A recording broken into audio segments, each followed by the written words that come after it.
എങ്ങനെയുണ്ട് എന്റെ അഭിനയം? സൂപ്പർ അല്ലേ?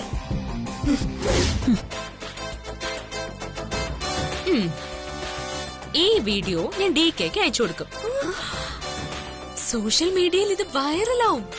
പോലീസ് നിങ്ങൾക്കെതിരെ സ്വയം കേസെടുക്കും. നിന്നെയൊക്കെ തകർത്ത് തരിപ്പണമാക്കി ഈ അമരാവതിയുടെ ഗേറ്റ് കടത്തും ഞാൻ. Stop it. നിന്റെ ഓവർ ആക്ഷൻ ഇവിടെ വേണ്ട. അയ്യോ, ഓവർ ആക്ഷൻ അല്ല, ഡബിൾ ആക്ഷൻ. നിന്റെയൊക്കെ അമ്മായിയമ്മയായിട്ടും DKയുടെ ഭാര്യയായിട്ടും നിന്നെയൊക്കെ മെരുക്കാനുള്ള തന്ത്രമൊക്കെ എനിക്കറിയാം.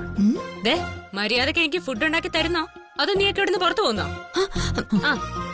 ഇല്ലെങ്കിൽ വേണ്ട, ഞാനിപ്പോ തന്നെ DK കഴിച്ചു. നിർത്തടി. സമ്മതിച്ചു. നിനക്ക് ആവശ്യമുള്ള ഫുഡ് ഞങ്ങൾ ഉണ്ടാക്കി തരാം. നിനക്ക് എന്ത് ഫുഡാ വേണ്ടത്? Very good. നല്ല അനുസരണയുള്ള മരുമക്കള്. തൽക്കാലം നമ്മൾ ഇവിടെ ട്രാപ്പിൽ പെട്ടുപോയി. വേറെ വഴിയില്ല.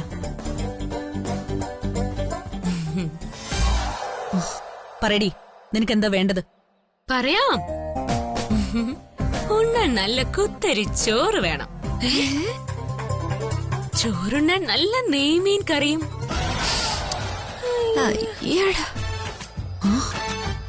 പിന്നെ സാമ്പാറ്, ചുട്ടരച്ച ചമ്മന്തി, അച്ചാറ്, ഇഞ്ചിക്കറി. പിന്നെ 3 തരം പായസവും വേണം. ഈശ്വരാ, ഇതൊക്കെ നിനക്ക് ഒറ്റയ്ക്ക് തിന്നാനാണോ? നിന്റെ വയറ്റിൽ എന്താ വല്ല കൊക്കപ്പുഴുണ്ടോ? ഇതെല്ലാം കൂടെ വാരി വലിച്ചു തിന്നാൻ. എല്ലാം ഉണ്ടാക്കി തന്നാ നിനക്കൊക്കെ കൊള്ളാം. പിന്നെ ഫുഡ് ഉണ്ടാക്കി കഴിഞ്ഞാ ഞാനത് DKക്ക് ടേസ്റ്റ് ചെയ്യാൻ കൊടുക്കും. അതെ, അതുകൊണ്ടേ ടേസ്റ്റിന്റെ കാര്യത്തിൽ നോ കോംപ്രമൈസ്. എങ്ങനെയെങ്കിലും ആ മൊബൈൽ അടിച്ചു മാറ്റി വീഡിയോ ഡിലീറ്റ് ചെയ്യണം. അടിച്ചു മാറ്റുന്ന കാര്യം ഞാനേറ്റു. തൽക്കാലം നമുക്ക് അടുക്കളയിലേക്ക് പോകും. എന്താ പിന്നെ നോക്കി നിൽക്കുന്ന? എന്താ, പോയി തുടങ്ങിക്കോ. ചെല്ലേ. നിക്ക്. വേണമെങ്കിൽ ഞാൻ ഒരു ഫേവർ ചെയ്യാം. എന്റെ ഒരു ഔദാര്യം. തൽക്കാലം ഇന്നെനിക്ക് ചപ്പാത്തിയും വറുത്തരച്ച നാടൻ കോഴിക്കറിയും മതി. ഊണി ഇനി ഒരിക്കലാവാം. നീ ജയിച്ചു. ഇതിനുള്ള തിരിച്ചടി നിനക്ക് പിന്നെ ഞങ്ങൾ തരും. നീ നോക്കിക്കോ.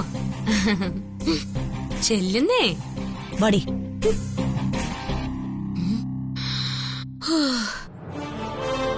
ഭാഗ്യം, സംഗതി ഏറ്റു. ഇനി പോയി ലോക്കർ തപ്പ. അതിനിപ്പോ എവിടെയാണോ എന്തോ.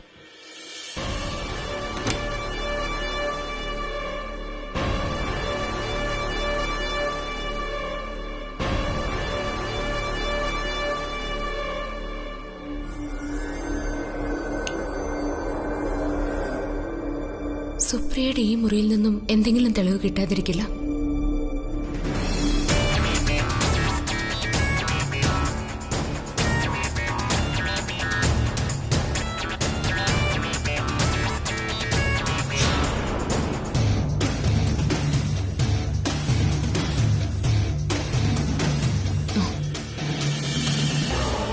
ഒരു രഹസ്യ ലോക്കർ DKയുടെ കസ്റ്റഡിയിലുണ്ടെന്നല്ലേ ആ CBI പറഞ്ഞത്?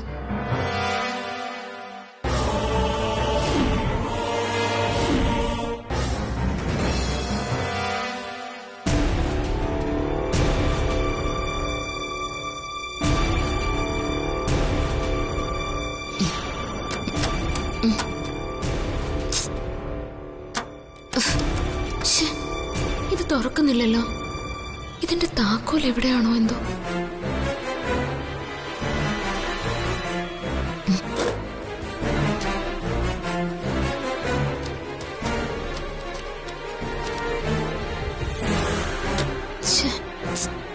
ഇതെവിടെയാ?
എന്നാണല്ലോ. ആ CBI പറഞ്ഞത് സത്യം തന്നെയാണോ? സുപ്രിയെ അയാൾ കൊന്നത് തന്നെയാണോ?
ഹലോ, എന്തായി?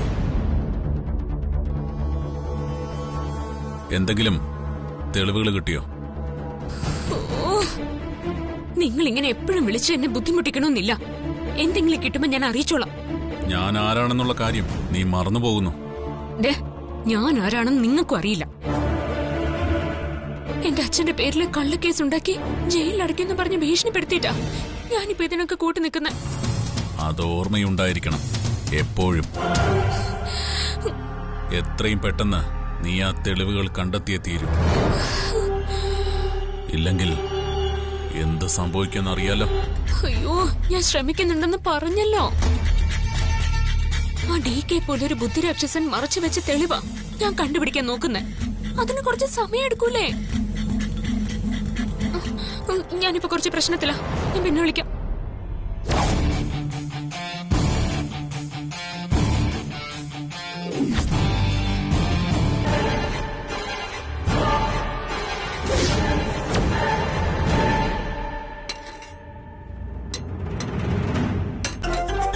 ഇത്രയ്ക്ക് ധൈര്യം അവൾക്കുണ്ടെന്ന് ഞാൻ കരുതിയില്ല.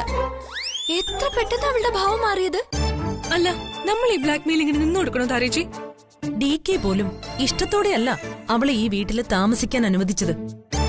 പക്ഷേ തൽക്കാലം അവളെ ഇവിടുന്ന് ഇറക്കിവിടാൻ DKക്കും പറ്റില്ല. അവര് തമ്മിലുള്ള മത്സരത്തിൽ ആരെങ്കിലും ഒരാൾ ജയിക്കുന്നത് വരെ അവളെ ഇവിടെ താമസിക്കാൻ അനുവദിച്ചേ പറ്റൂ.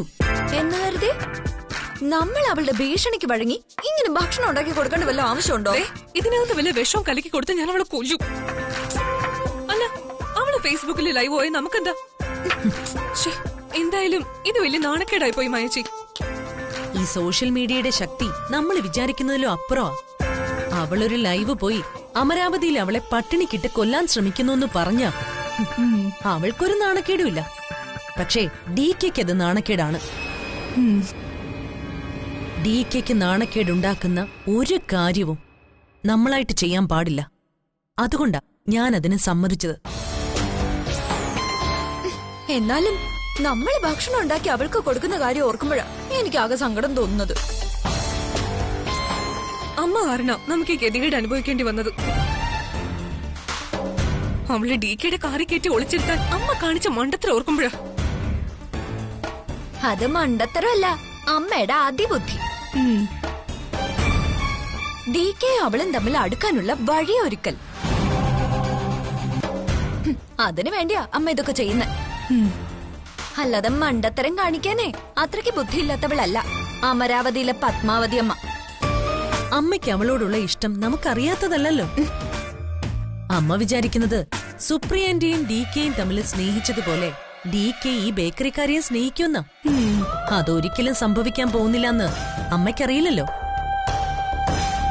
DKക്ക് ഈ ജീവിതത്തിൽ ജ്യോതിയെ ഭാര്യയായിട്ട് കാണാനേ പറ്റില്ല. എനിക്കതിൽ സംശയമുണ്ട് മായച്ചി. എന്ത് സംശയം? അവര് തമ്മിൽ ശത്രുക്കളാ, സമ്മതിച്ചു. പക്ഷെ അതിനുള്ളിൽ എവിടെയോ ഒരു ഇഷ്ടം DKക്ക് ജ്യോതിയോടുണ്ടോ? ഇല്ലെങ്കിൽ DK ജ്യോതിയെ പ്രൊട്ടക്ട് ചെയ്യുന്ന എന്തിനാ? എങ്ങനെ പ്രൊട്ടക്ട് ചെയ്യുന്ന കാര്യത്തെ ആരയിച്ചു പറയുന്നത്? ജ്യോതിയെ DKക്ക് ഇഷ്ടമല്ല, ഭാര്യയുടെ സ്ഥാനത്ത് കാണുകയില്ല.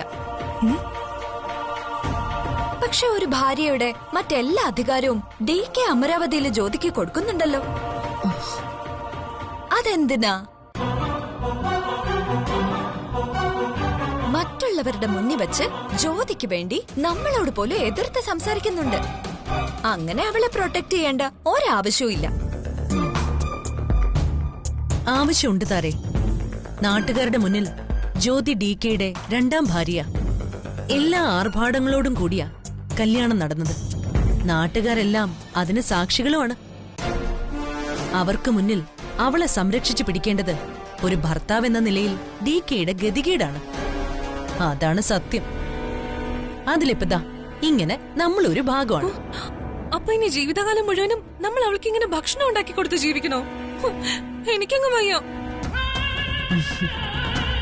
അവസരം വരും. എന്തവസരം?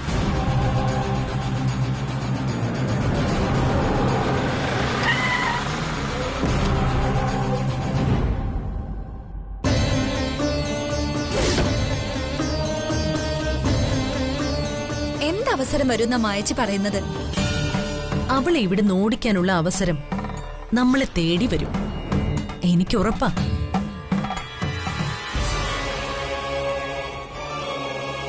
എല്ലാ സമയത്തും ഭാഗ്യം അവൾക്ക് അനുകൂലമായിരിക്കില്ല. ഭാഗ്യക്കേടിന്റെ സമയവും അവൾക്കുണ്ടാവും. അത് മനസ്സിലാക്കി പ്രവർത്തിച്ചാ മതി. അവള് താനേ ഇവിടുന്ന് പുറത്താവും. അങ്ങനെ ഒരു അവസരം കൊണ്ടുവരുന്നത് ആരായാലും അവരെ പോയിട്ട് തൊഴിഞ്ഞാൻ. നല്ല പകൽക്കിനാവ് തന്നെ. അവസരം കൊണ്ടിപ്പോ ദൈവം ഭൂമിയിലേക്ക് ഇറങ്ങി വരും. കാത്തിരുന്നോ.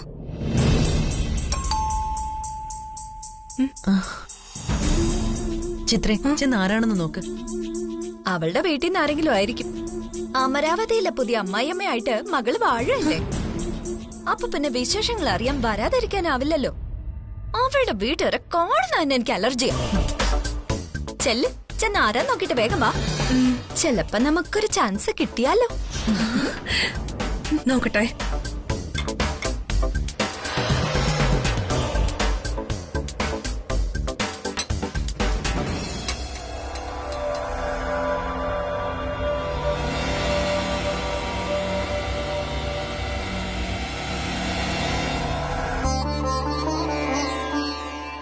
ഓം നമഃശിവായ. നമസ്തേ. അകത്തോട്ട് വന്നാട്ടെ. കയറുന്നില്ല. ആശ്രമത്തിലേക്ക് ഉടനെ തിരിച്ചെത്തണം. പത്മാവതി അമ്മയ്ക്കും കുടുംബത്തിനും സുഖം തന്നെയല്ലേ? സുഖത്തിനും സന്തോഷത്തിനും ഒരു കുറവുമില്ല. ദേവന്റെ കല്യാണക്കാര്യം ഞാൻ വസുന്ധരാദേവി അറിയിച്ചിരുന്നു. അറിഞ്ഞു. അതുകൊണ്ട് തന്നെയാ അമ്മ ഇങ്ങോട്ടെന്നെ അയച്ചത്. എന്താണാവോ കാര്യം?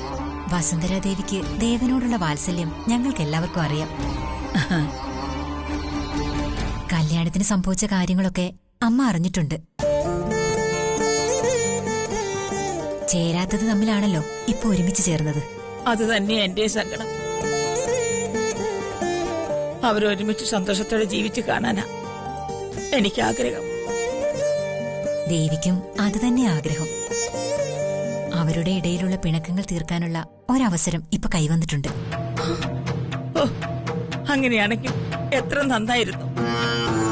എല്ലാം ശുഭമായി അവസാനിക്കും. അടുത്ത ദിവസം ക്ഷേത്രത്തിൽ വളരെ പ്രധാനപ്പെട്ട ഒരു ചടങ്ങ് നടക്കുന്നുണ്ട്. നാരീ പൂജ. സ്ത്രീയെ ദേവിയായി സങ്കല്പിച്ച് പൂജ ചെയ്യുന്ന ഒരു ചടങ്ങാണ്. ഞാൻ കേട്ടിട്ടുണ്ട്. ചക്രത്താവിലൊക്കെ ആ പൂജ നടക്കുന്നതായി കേട്ടിട്ടുണ്ട്. ആശ്രമത്തിലും ആ പൂജ നടക്കുന്നുണ്ട്.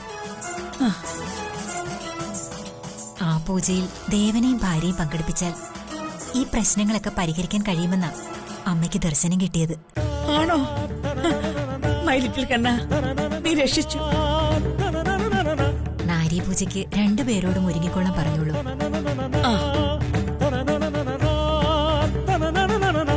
അവർക്ക് വേണ്ടി മാത്രമാണ് അന്നത്തെ പൂജ. കുടുംബസമേതം വേണം പങ്കെടുക്കാൻ. ഞങ്ങളെല്ലാരും നിശ്ചയമായിട്ടും എത്തും.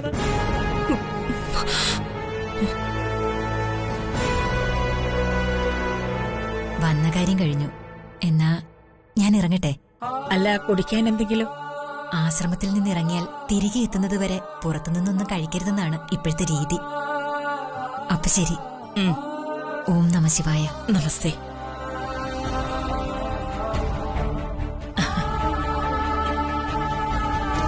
എന്റെ കൃഷ്ണ,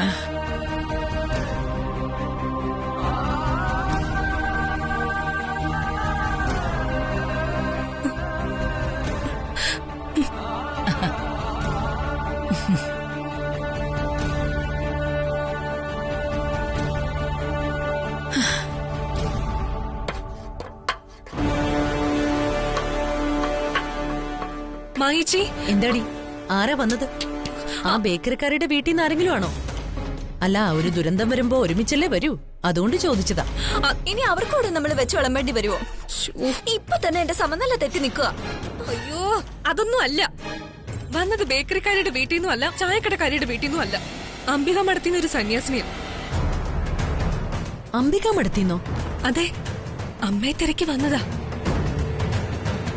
ഗൗരവമായിട്ട് എന്തെങ്കിലും ഒരു കാര്യമില്ലാതെ അംബിക മഠത്തിന്ന് ആരും ഇങ്ങോട്ട് സാധാരണ വരാറില്ലല്ലോ. എന്താ കാര്യം? നീ വല്ലതും കേട്ടോ? കേട്ടു. അതെ, ഒരു പ്രധാനപ്പെട്ട കാര്യം അറിയിക്കാൻ മഠത്തിന്ന് വസുന്ധര ദേവി പറഞ്ഞു വിട്ടതാ അവര്. എന്ത് കാര്യം? വസുന്ധര ദേവിയുടെ ആശ്രമത്തിൽ നടക്കുന്ന നാരീ പൂജയിൽ DKയും ആ ബേക്കറിക്കാരിയും പങ്കെടുക്കണം പോലും.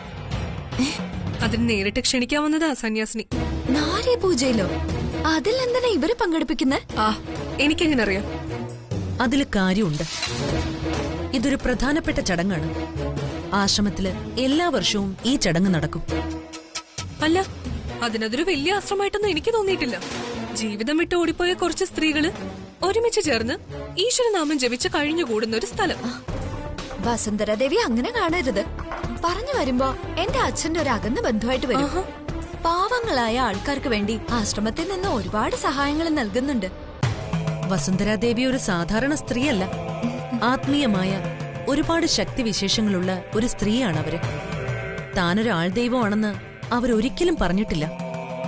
DKയോട് വലിയ വാത്സല്യവും സ്നേഹവുമാണ് വസുന്ധരാദേവിക്ക്. അല്ല, ഈ നാരീ പൂജ എന്ന് പറഞ്ഞ എന്താ? സ്ത്രീയെ ദേവിക്ക് തുല്യയായി സങ്കൽപ്പിച്ച് പീഠത്തിലിരുത്തി ആരാധിച്ച് അവരുടെ പാദം കഴുകി യഥാവിധി ബഹുമാനിച്ച് ആദരിക്കുന്ന ചടങ്ങാണത്. ആര്?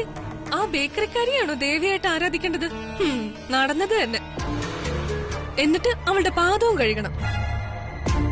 എന്റെ അമ്മോ, ഇനി അതും നമ്മൾ തന്നെ ചെയ്യേണ്ടി വരുമോ? നമ്മളല്ല, DK ചെയ്യേണ്ടി വരും. DKയോ? അയ്യോ, കൊള്ളാം, നന്നായി പോയി. ഇതറിഞ്ഞ DK ആദ്യം തന്നെ ആ ബേക്കറിക്കാരിയെ അവള് ചോദിച്ച 1 കോടിയും കൊടുത്ത് ഇവിടുന്ന് പറഞ്ഞു വിടും. അവളുടെ പാദം കഴുകി പൂജിക്കുന്നതിനേക്കാൾ നല്ലത് 1 കോടി അങ്ങ് പോകുന്നതാ. അങ്ങനെ പറയാൻ വരട്ടെ ചിത്രേ.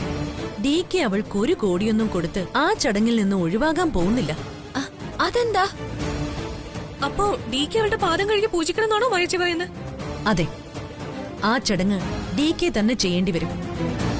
വസുന്ധരാദേവി ഒരു കാര്യം പറഞ്ഞ അത് നിഷേധിക്കുന്ന പതിവ് DKക്കില്ല.